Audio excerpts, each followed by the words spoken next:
Roda de Conversa, um bate-papo gostoso e inteligente com Aderson Viana e seus convidados.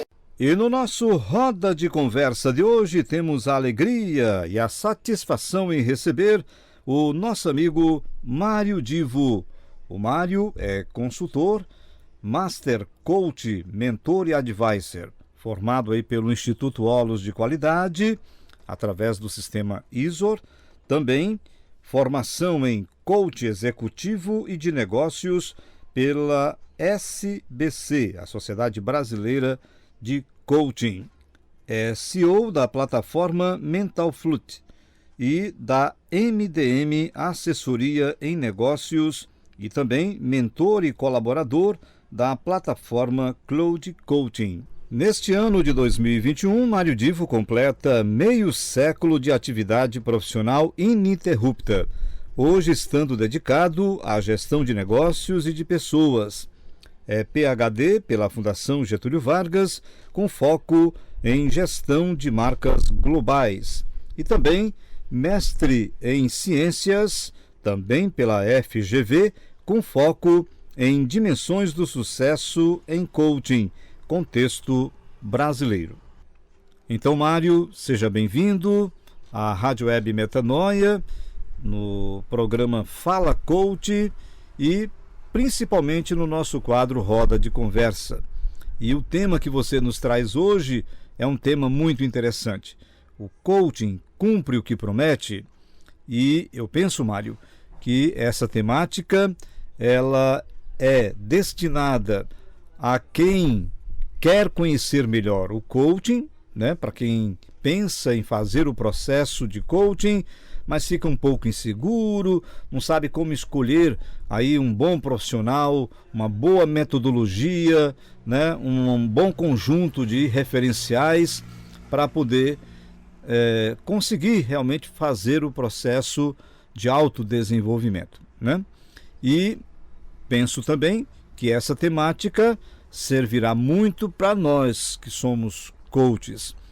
Então, você traz aqui questões muito interessantes, né? A partir do seu estudo, a partir de uma pesquisa que você vem realizando e que com certeza irá ajudar a muitos de nós que somos coaches a passarmos também por esse processo, né? De desenvolvimento humano e profissional, para que a gente possa fazer sempre o nosso melhor para beneficiar o nosso coach, o nosso cliente. Então, mais uma vez, bem-vindo, e com você o microfone da Rádio Web Metanoia. Eu quero agradecer o convite do Aderson para participar aqui do Roda de Conversa do programa Fala Coach. E o desafio é responder uma pergunta que eu acho está na cabeça de quase todo mundo. O coaching cumpre ou não cumpre o que promete? E esta polêmica retornou recentemente, porque o programa Fantástico da Rede Globo, no início deste ano de 2021, apresentou uma matéria sobre a prática do coaching no Brasil. Então, vamos só relembrar o seguinte: a reportagem deu espaço a diferentes opiniões, muitas contra, outras a favor, levantou questões que foram respondidas por profissionais de várias especialidades, mas no final sobra a dúvida para quem assistiu o programa. Afinal, o coaching, ele realiza aquilo que promete ou não? Pois é, há muitos anos, muitos também é exagero, né? Vamos falar aí uns 7, 8 anos, e sem querer ser um profeta do assunto, eu já escrevi dezenas de postagens, muitas manifestações a esse respeito, e grande parte delas inspiradas em uma conclusão de mestrado, do meu mestrado, que na Fundação Getúlio Vargas, que tratou do tema a dimensão do coaching e do sucesso em coaching no contexto brasileiro. Quase 1.000 pessoas foram entrevistadas e eu tive um resultado que foi tão interessante que acabou inclusive sendo divulgado internacionalmente. Então, eu vou trazer uma parte desta conclusão, porque o estudo foi bastante aprofundado, mas que de certa maneira vai contribuir para responder à pergunta se o coaching cumpre o que promete ou não. O meu interesse quando desenvolvi essa pesquisa era explorar se existe uma verdade absoluta ou não no coaching, né? É tanta gente falando tanta coisa, é tanto repeteco de discurso, são tantas frases formadas que um diz, o outro ouve e repete. E será que o coaching, o processo de coaching acontece com uma repetição de receitas e métodos? Ou seja, o cara fala assim, eu vou te dar um treinamento, vou te entregar ferramentas e você usa essas ferramentas, mas será que é tudo assim tão fácil?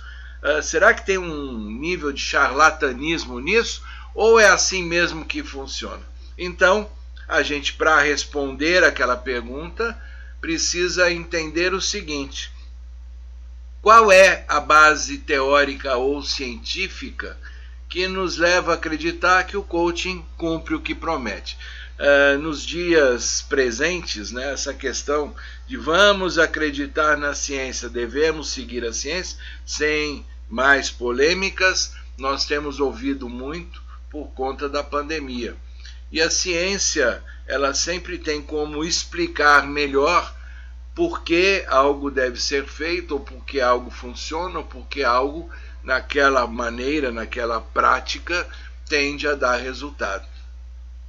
Então, quando a gente pensa na ciência e na base teórica e nos estudos que são feitos em torno do coaching, um resumo, é claro, uma visão bem resumida, é de que o coaching é voltado para melhorar o desempenho das pessoas, facilitar nas mudanças que essas pessoas vão ter entre a maneira como elas se comportam hoje e se comportarão amanhã, tanto no aspecto pessoal como no profissional. E o coaching, para isso, explora várias áreas, várias disciplinas, é multimetodológico.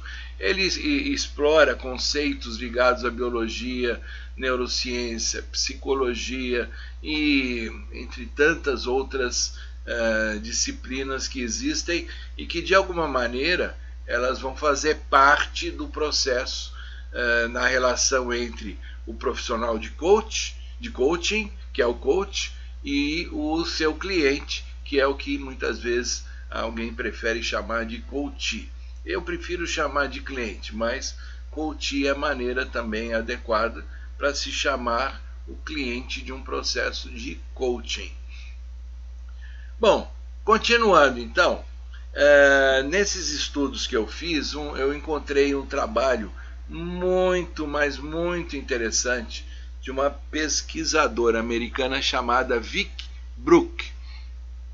Quem entrar no site, a Vic, VIKKIBROOK.com, vocês vão ver um material enorme, pesquisas muito interessantes que ela fez exatamente para entender as bases teóricas do coaching. E, bom, ela identificou, inclusive, que essas bases teóricas que cercam o coaching, elas estão ligadas a negócio, consultoria, gestão, ensino, aprendizagem, treinamento, aconselhamento, psicologia clínica, organizacional, educação, ou seja, é um conjunto de disciplinas e de conhecimentos que podem ser aplicados, e são originalmente aplicados também no esporte e até artes performáticas. Então, continuando com tudo isso que a gente está falando, sabe qual é o ponto central, aquilo que se busca com o coaching e que muitas vezes é ignorado e que por isso é que acaba dando errado na hora do processo ser encaminhado? É que o coaching busca, na sua essência, usando de todos esses conhecimentos multimetodológicos, todas essas disciplinas, algumas que inclusive eu não citei porque a lista é enorme, o coaching quer melhorar o desempenho do cliente, mas pressupõe que o cliente esteja interessado em desenvolver o seu autoconhecimento e a sua autoconsciência. Em outras palavras, é o seguinte: as pessoas buscam por transformação. Querem aumentar o desempenho, querem ter melhor relacionamento, querem resolver melhor determinados aspectos de sua vida, sejam aspectos pessoais ou profissionais, mas esta transformação depende que a pessoa se aplique e tenha um compromisso com o autoconhecimento e uma tomada nova de consciência perante a vida. Esta reorientação, ela nascida no processo de coaching, quer que o cliente tenha uma compreensão, desculpem a tosse, tenha uma compreensão mais profunda e racional das suas crenças, dos seus valores pessoais. Ou seja, não adianta alguém contratar um processo de coaching para querer fazer algo melhor, algo diferente, algo que atenda a algum objetivo, sem imaginar que deva incorporar novas formas de pensar e se ver. Este ponto é o fundamento, ou seja, a ênfase do coaching está em criar condições para uma autorreflexão, uma autoconsciência e um autoconhecimento. Esse é o ponto de partida do resultado que o coaching pode entregar. É claro que a gente tem que sempre imaginar o seguinte: isso eu vou falar uma coisa óbvia, mas que eu não quero deixar passar em branco. Por um lado, a gente, num processo de coaching, por um lado, tem que ter o profissional de coaching, o coach qualificado. Este cara tem que ser qualificado, tem que ser um cara bem preparado, um cara que estudou e um cara que tem competência para conduzir um processo. Do outro lado, a gente precisa ter o cliente, o coach, que seja alguém compromissado com a transformação. Como esse processo de transformação não é fácil para ninguém, em alguns instantes, o que vai acontecer é que essa condução do processo pode gerar momentos de tensão, pode gerar alguns momentos em que o cliente se sinta de uma maneira, eu diria assim, resumidamente, ele se sinta indisposto no meio do processo. Obviamente o coach tem que ter, como eu disse, qualificação e preparo para saber conduzir as sessões, inclusive nesses momentos que são mais críticos. Uma das questões que tem sido muito debatida dentro dos estudos sobre coaching é como vamos medir os resultados. A gente tem sempre uma tendência a querer quantificar, mensurar os resultados. E quando se fala assim, este processo deu certo, a gente chegou, teve sucesso, são palavras que elas não podem ser só retóricas. E aí a mensuração, ela não é tão simples e tão fácil e não é uma fórmula que cabe para todo mundo. Por isso, no início do processo, a primeira sessão tem que ser um alinhamento inicial do que é necessário ser feito, o que vai ser feito, quais são as metas, um plano de ação e discutir outras questões importantes do processo. E no final conseguir identificar como é que eu vou medir essa transformação. Ainda que não seja uma fórmula perfeita e final, mas é importante ter em mente como é que a gente vai avaliar o resultado desse processo. Por que muitas vezes o coaching acaba sendo criticado? Porque esse alinhamento não é bem feito, ou porque o profissional de coaching não é qualificado para aquele tipo de condução, ou ainda porque o cliente não se comprometeu a desenvolver e investir nesse processo de autoconhecimento. Obviamente, existem as situações em que tudo acontece ao mesmo tempo. Uma questão que eu quero levantar aqui, principalmente para quem me ouve, seja um potencial cliente de um processo, ou seja, um profissional de coaching, é lembrar que o processo ele tem uma condução que não pode ser também engessada naquele plano inicial, porque podem acontecer variações ao longo do processo que exigem uma pequena adaptação. Mas também não é um roteiro aberto que vai para que lado for, porque na realidade tudo começou em função de algumas expectativas que devem ser preservadas. Eu estou chamando de expectativas o que alguns chamam de metas, objetivos, e no fundo o processo começou para chegar num lugar, e esse lugar ele tem que estar ali no foco. Agora, a gente vai manter aquele plano de ação inicial ou vai ter alguma variação em função do desenvolvimento do trabalho? Pois bem, concluindo, a gente sempre tem a questão, o sucesso no coaching. Afinal, o coaching entrega o que promete?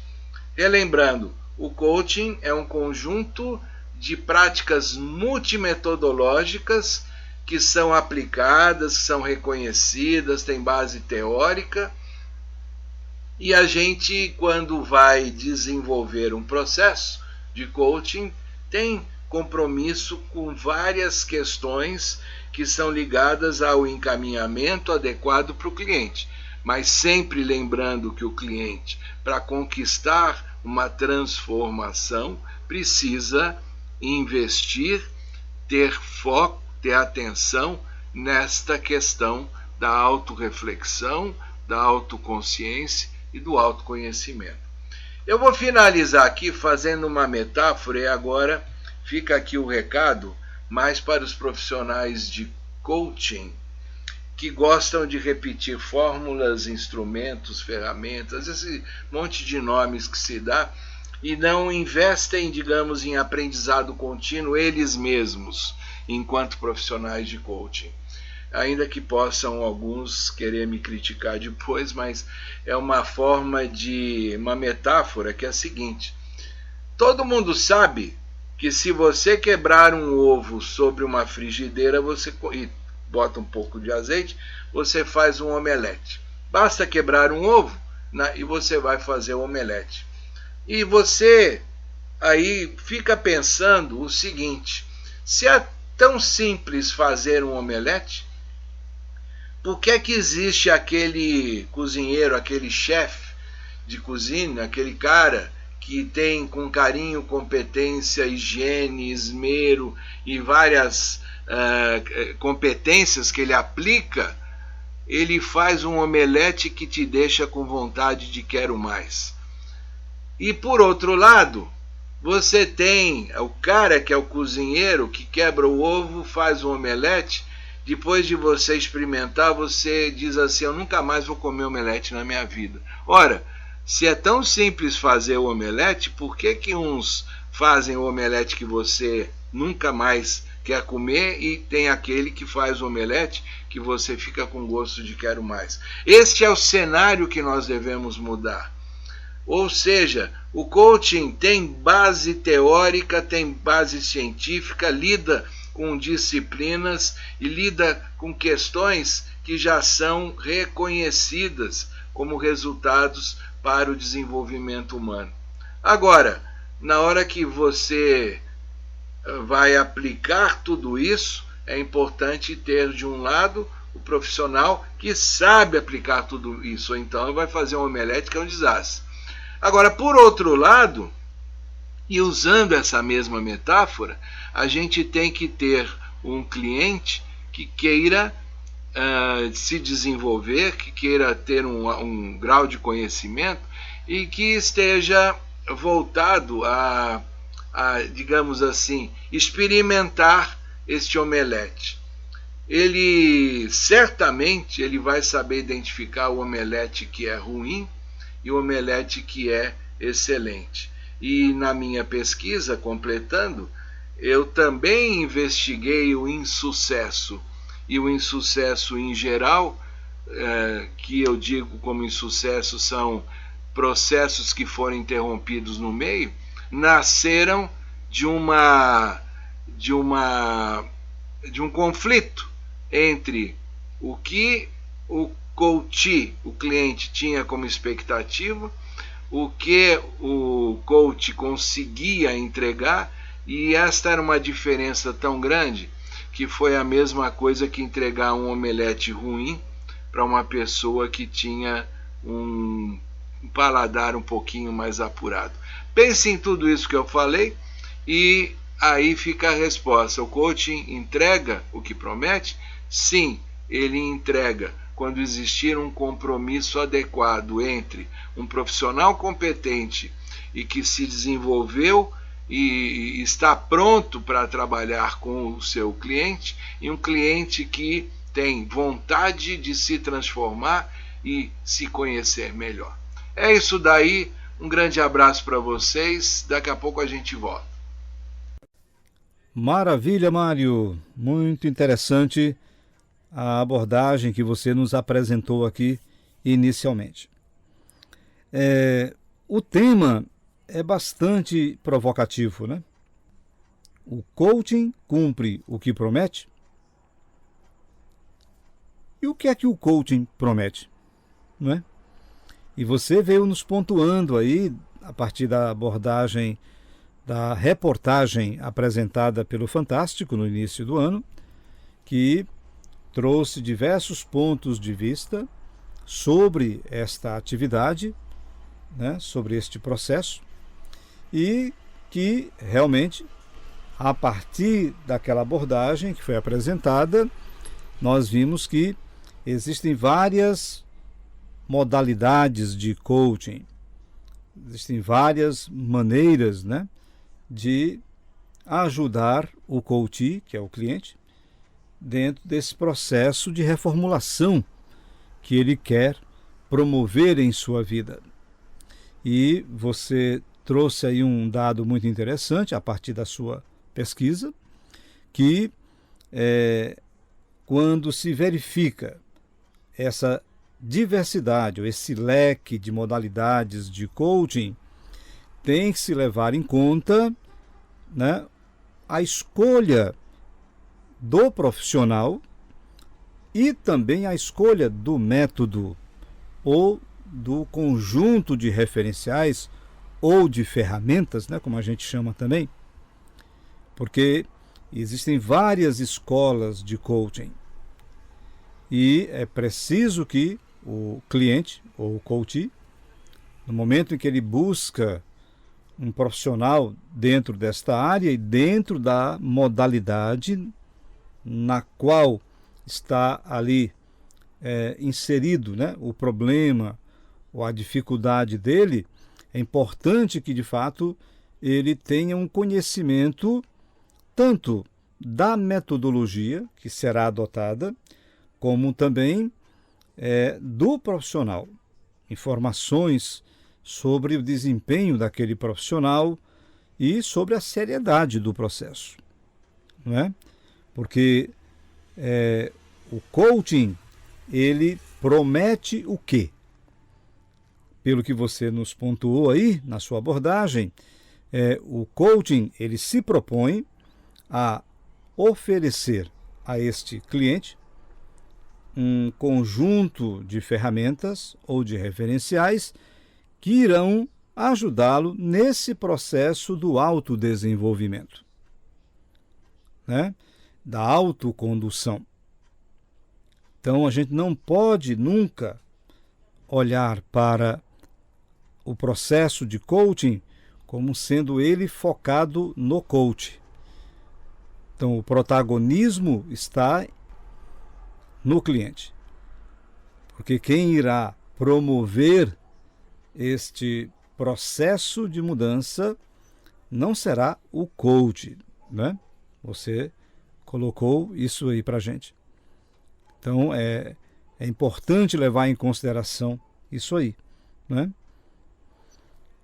Um outro ponto que eu queria também refletir a partir da sua abordagem é a metáfora do omelete que você nos trouxe aí, né, no final da sua fala. É interessante isso, né? Quer dizer, qualquer um pode fazer um omelete, não é tão complicado assim. Mas perceber se de fato aquele é o omelete, se aquele omelete foi feito dentro de determinados critérios que trariam para quem iria degustar, né? Não apenas a questão de um sabor agradável, mas também a sensação de que você estaria ali fazendo uma boa refeição. E também sabendo que aquele omelete teria sido feito por alguém que realmente entende de omelete. E aí, pegando a metáfora, trazendo para essa dimensão do coaching, do processo de coaching, então é importante que o coach ou o cliente que quer degustar este omelete, vamos, entre aspas, o coaching, né? Que ele possa saber direitinho a questão dos ingredientes, né? Em que condições aquele omelete foi preparado, não é? Então, trazendo para o coaching, é isso aí, né? Então, é preciso pensar direitinho antes de iniciar o processo. O coach tem que pensar direitinho nesta busca do profissional e também do método ou do conjunto, né, de referenciais. Mas você também pontuou aí a questão no omelete, na metáfora do omelete, o papel também de quem vai degustar, né? Então, se a pessoa não está predisposta a provar daquele omelete, pode ter sido feito pelo o maior entendedor, né, de omelete aí no mundo. Mas se eu, enquanto consumidor, né, ou que estou ali diante daquele omelete, se eu não tenho interesse algum, se eu não invisto também, né, do ponto de vista motivacional, ou se eu percebo que aquilo para mim não tem significado algum, né? E você falou também da questão do insucesso. Então a minha pergunta vai em direção a essa questão do insucesso. Insucesso de quem? Do coach? Foi ele que fracassou? Insucesso do coach? Porque não fez a parte dele dentro do processo? Ou o insucesso da metodologia empregada? Ou dos referenciais que não foram bem empregados dentro da dinâmica da necessidade trazida ali pelo coach? E aproveitando a sua presença também aqui entre nós, trazendo essa temática, eu faria uma outra pergunta. Que referenciais você utiliza nos seus atendimentos como coach? Você com a palavra, Mário.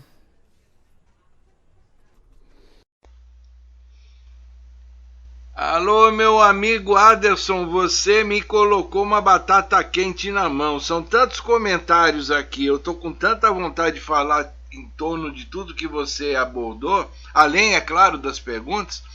Vamos ver como é que eu me organizo aqui. Eu vou começar pelo omelete.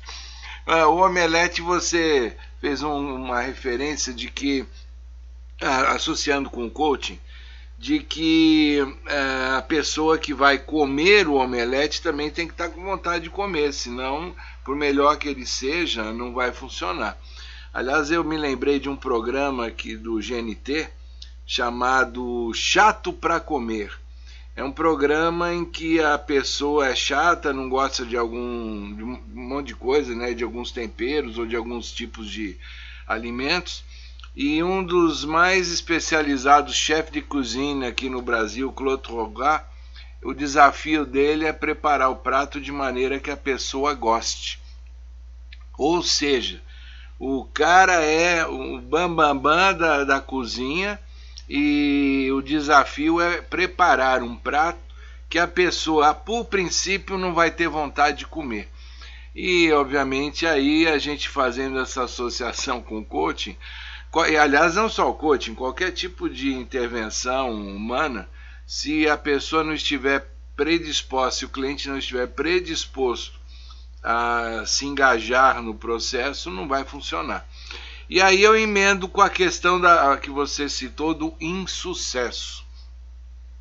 A palavra sucesso, ou o contrário, né, insucesso, ela tem interpretação variada, né? O conceito de sucesso não é o mesmo.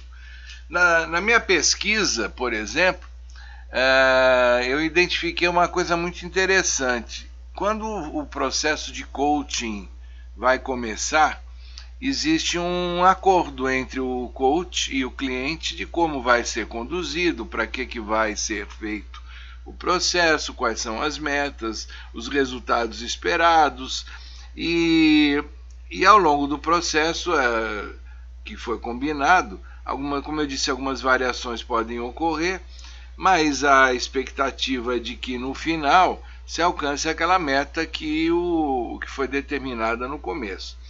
No entanto, grande parte das pessoas que passam por processo de coaching pela primeira vez, ainda que não atinjam as metas esperadas, ou seja, o que foi combinado lá atrás, né, no começo, ainda que não sejam atingidas essas metas, muitas vezes as pessoas identificam que o processo foi bem sucedido porque ela aprendeu a se ver melhor, pensar melhor, gerou uma maneira de autorreflexão que antes não tinha, entrou num processo de autoconhecimento, ou seja, não atingiu aquela meta que pressupostamente lá no começo era a base da contratação de um profissional de coaching, mas no final acabou chegando num resultado que de alguma maneira lhe deu a sensação de o processo ter valido a pena, ter sido bem sucedido. Quando a gente olha para o insucesso, aí então a gente pode ter várias dimensões. O insucesso pode nascer de metas não atingidas e que para o cliente eram fundamentais. Essa definição do insucesso, ela pode estar associada e aí a um coach que não tinha preparo para aquilo que ele se propôs a fazer, para um cliente que não se dedicou, ou mesmo, né, para um processo que de alguma maneira não atingiu o resultado esperado. E aí eu quero, quando a gente fala do coach que muitas vezes não está preparado para aquilo que ele se propôs, eu vou falar aqui uma coisa, vou fazer uma afirmação, e muitos que vão me ouvir, eu acho que vai ter muito coach que vai me ouvir e que vai ficar de cabelo em pé, mas não tem problema não. Existe uma mística em torno do coaching de que o coach ele não precisa ser especializado na área que ele vai atender, basta ele ter um preparo para fazer perguntas e provocar reflexão no cliente. Eu não confio muito nessa tese, não. Eu acho que não é necessário que o profissional de coaching seja especializado ao extremo na área do seu cliente. Mas ele também não pode ser uma pessoa absolutamente despreparada para aquele tipo de assunto. Imagina que nós tenhamos um executivo da área financeira, um gestor de uma empresa, e que quer um profissional de coaching para, de alguma maneira, ajudá-lo em algum tipo de meta ou algum resultado que espera. Como é que alguém que não tem nenhuma linguagem, nenhum preparo, nenhuma aproximação com uma área financeira vai conversar com um executivo de alto nível, e essa conversa vai parecer coisa de maluco? O profissional vai falar em algumas coisas, em algumas expressões da sua área, e obviamente eu estou usando a área financeira como exemplo, isso valeria para outras áreas também.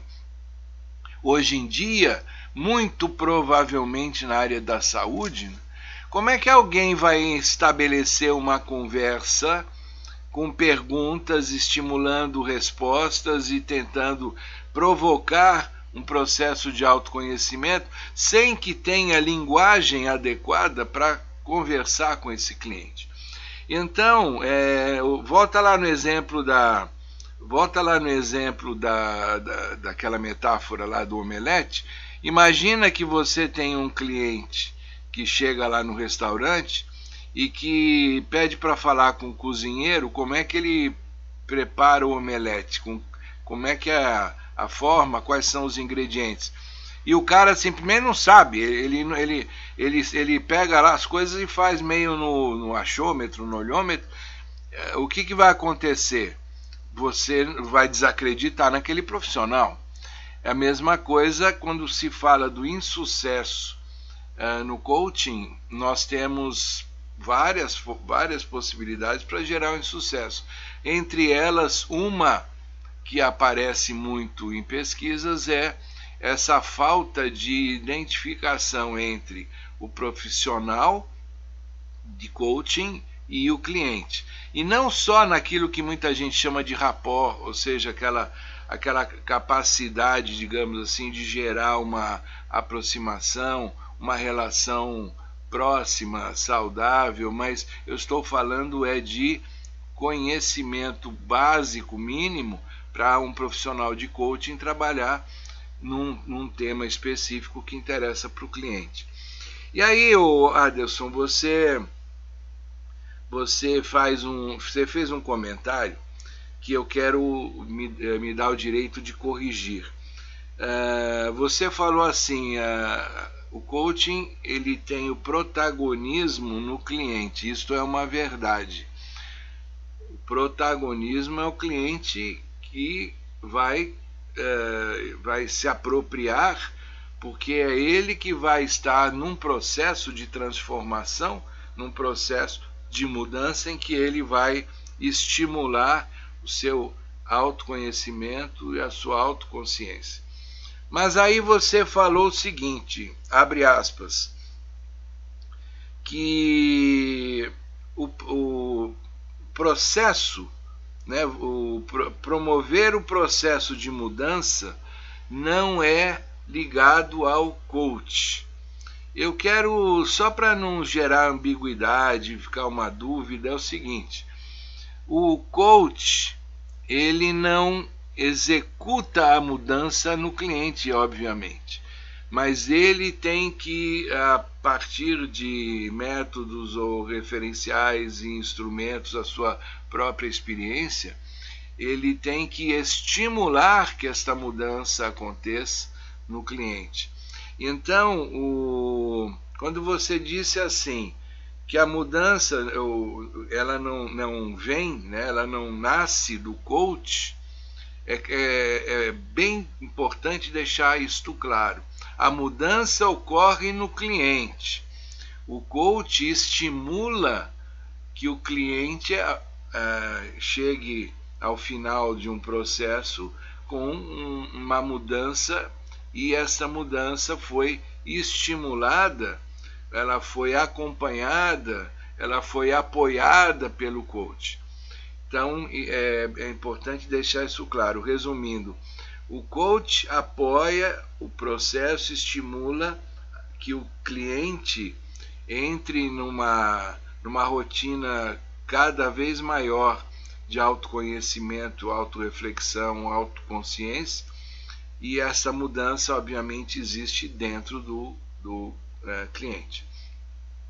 Bom, aí a gente tem uma pergunta que você me faz, né?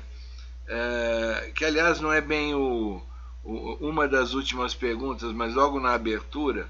Afinal, o que o coaching promete? O coaching, enquanto um processo, ele promete, obviamente, na medida que seja bem conduzido e haja o engajamento do cliente, ele promete essa transformação no cliente. Alguns preferem definir que o coaching promete que o cliente sai da posição A e chega na posição B. Na realidade é uma forma muito simplista e generalista de dizer que hoje o cliente está numa situação e aí a partir do processo de coaching ele amanhã estará numa outra situação. A melhor forma de dizer isso corretamente é dizer que o coaching promete é uma transformação no cliente de maneira que ele caminhe para um processo de autoconhecimento e então consiga desempenhar melhor tudo aquilo que ele precisa desempenhar melhor, seja na sua atividade profissional, seja no relacionamento pessoal, enfim, a transformação para melhor ocorrendo dentro do cliente. E aí a gente tem várias modalidades, né? Você chamou de modalidades, eu prefiro chamar de aplicações, né?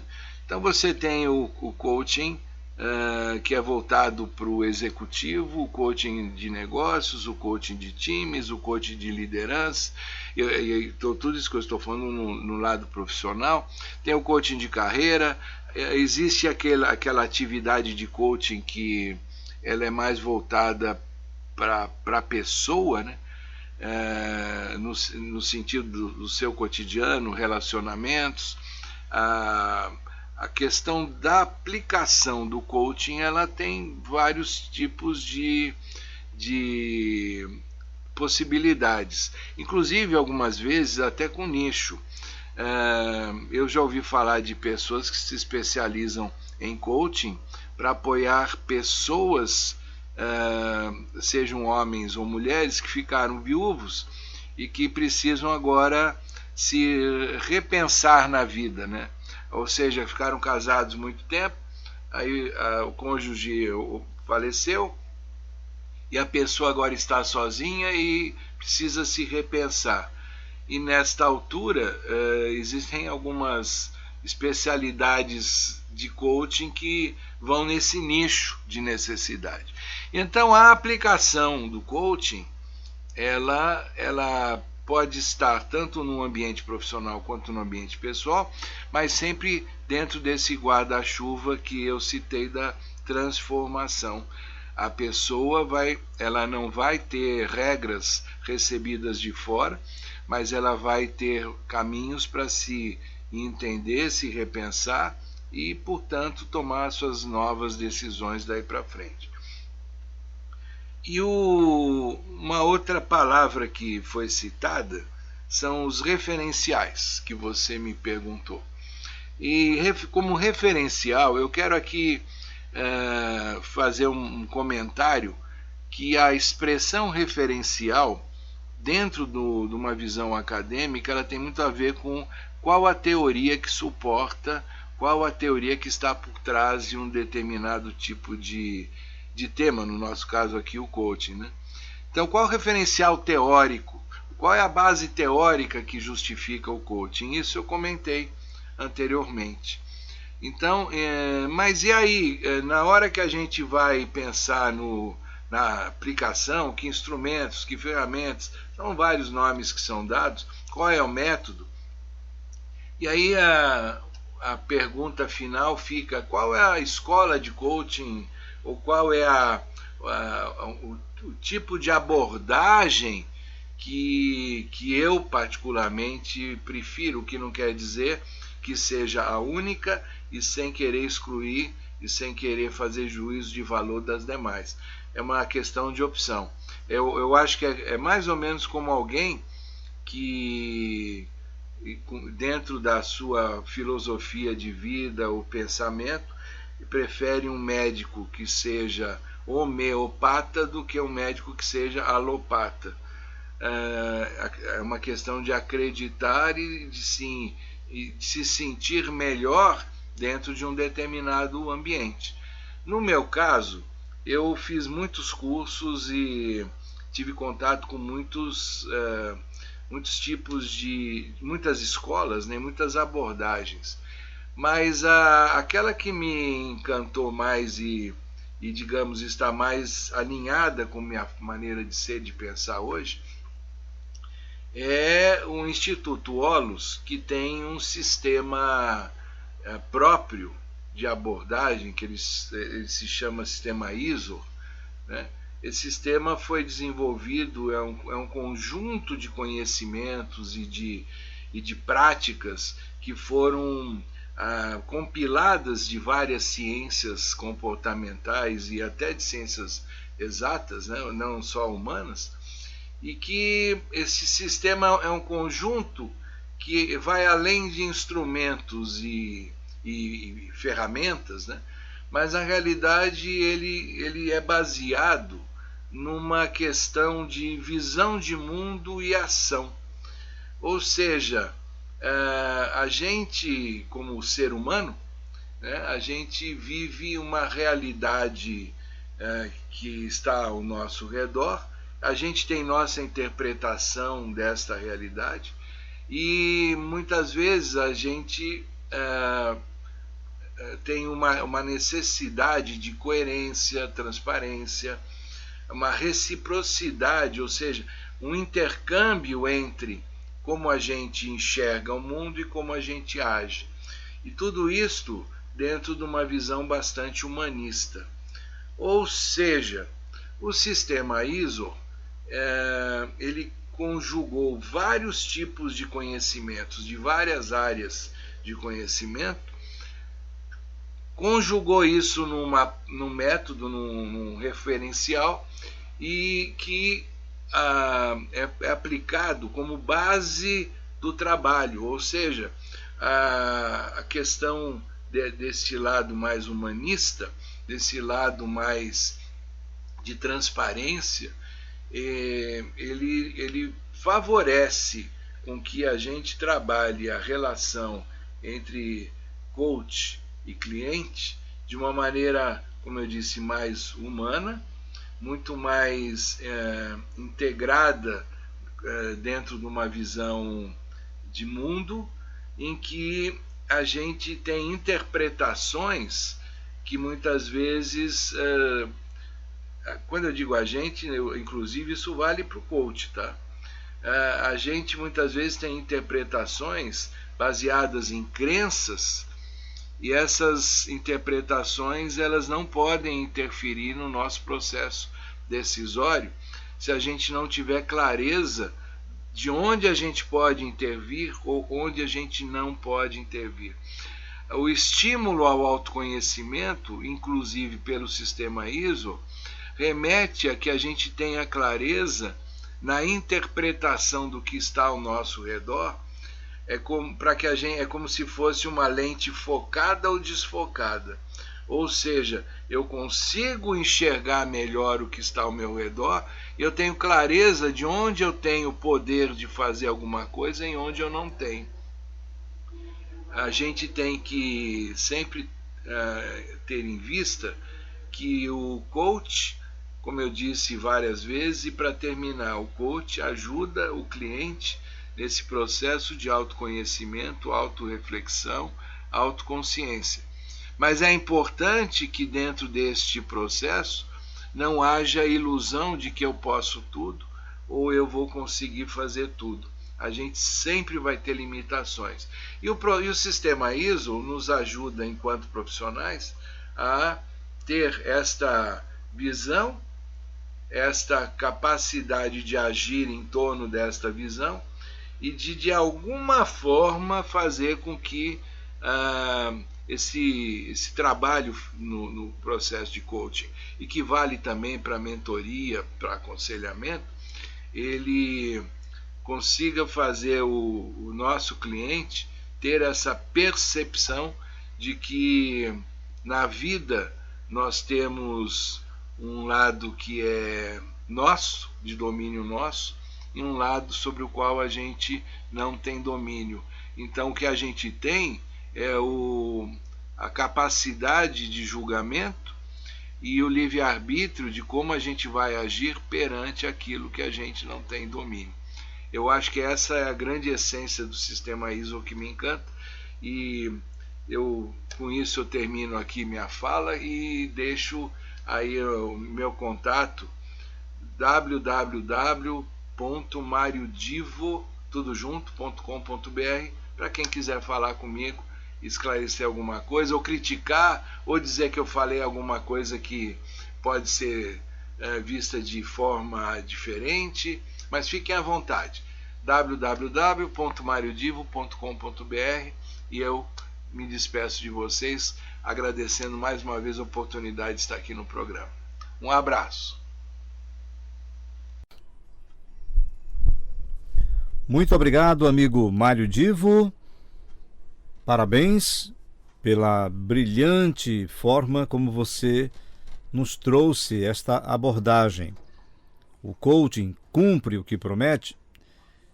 Então, reflexões muito interessantes e reflexões frutos de uma pesquisa, de um estudo e também da sua vivência, da sua experiência, da sua maturidade, né, na área da consultoria e particularmente na questão da área do coaching.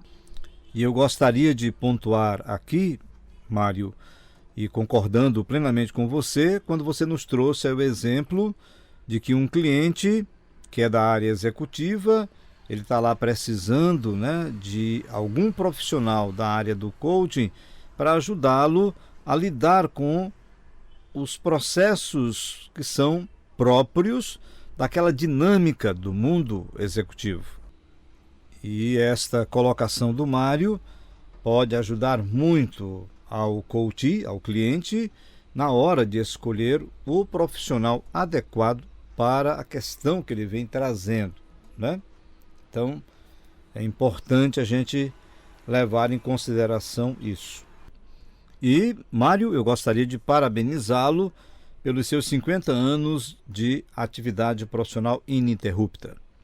Que você continue, né, com esta mesma vitalidade, com este amor à sua profissão, com ética, com respeito aos seus clientes e, sobretudo, com fidelidade a esse propósito de vida teu, que é o de beneficiar, de ajudar as pessoas que tiveram e que ainda estão tendo a oportunidade de serem beneficiadas pelo seu trabalho ou na consultoria ou dentro da área do coaching.